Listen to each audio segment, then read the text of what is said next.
देवानां च ऋषीणां च गुरुकाञ्चन सन्निभं बुद्धिभूतं त्रिलोकेशं तं नमामि बृहस्पतिं।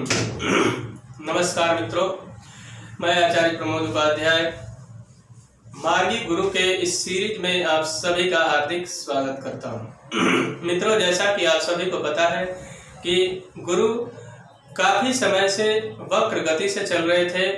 धनु राशि यानी कि मूल त्रिकोण अपनी राशि में केतु के साथ विराजित होकर लेकिन वक्र गति से चल रहे थे। आप सभी को पता है वक्र गति का अर्थ होता है उल्टी चाल चलना और धीमी चाल चलना, जिससे कि आम जनमानस पर बहुत ही गहरा इसका प्रभाव पड़ता है।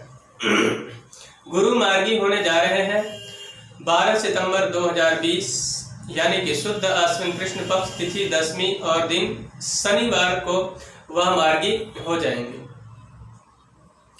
जो कि 19 नवंबर 2020 कार्तिक शुक्ल पक्ष तिथि 5वीं और दिन गुरुवार तक अपनी ही राशि में मार्गी रहेंगे। उसके पश्चात राशि को परिवर्तित करके और मकर राशि में प्रवेश करेंगे। इस मार्गी काल में वृश्चिक राशि वालों पर कैसा प्रभाव रहेगा यह मैं आप सभी को आज बताने वाला हूँ।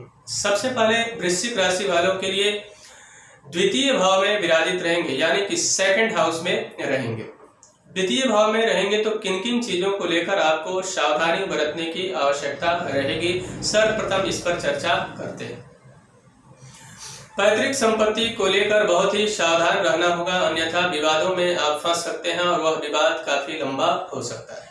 इसलिए अपने वाणी पर नियंत्रण रखते हुए और इस बात का विशेष ख्याल रखना है कि आपके वाणी की वजह से किसी को ठेस ना पहुंचे, नहीं तो आप फंस सकते हैं। कुटुंबी जनों के साथ बेहतर तालमेल बनाकर चलने का पूर्णतः प्रयास आपको करना चाहिए।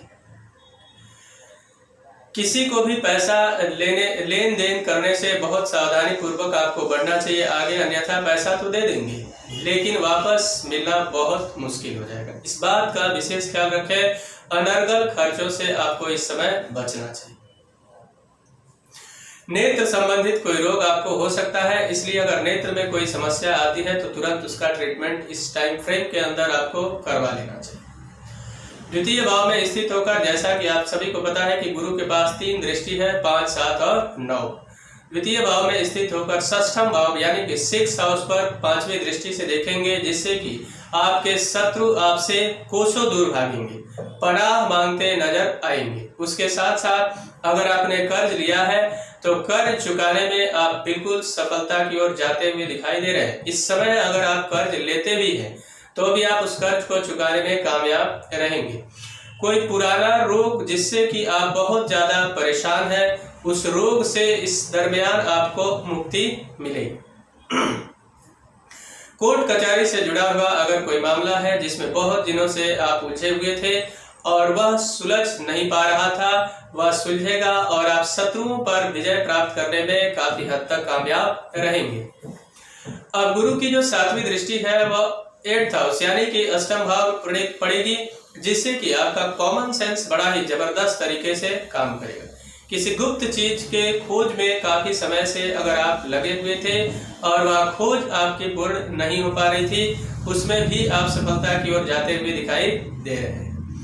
स्वास्थ्य से संबंधित समस्याएं खत्म होंगी और उसके अलावा जो लोग इंश्योरेंस के फील्ड में काम करते हैं यानी इंश्योरेंस से जुड़े हुए हैं, उनके लिए बड़ा ही शुभ समय यह रहने वाला है।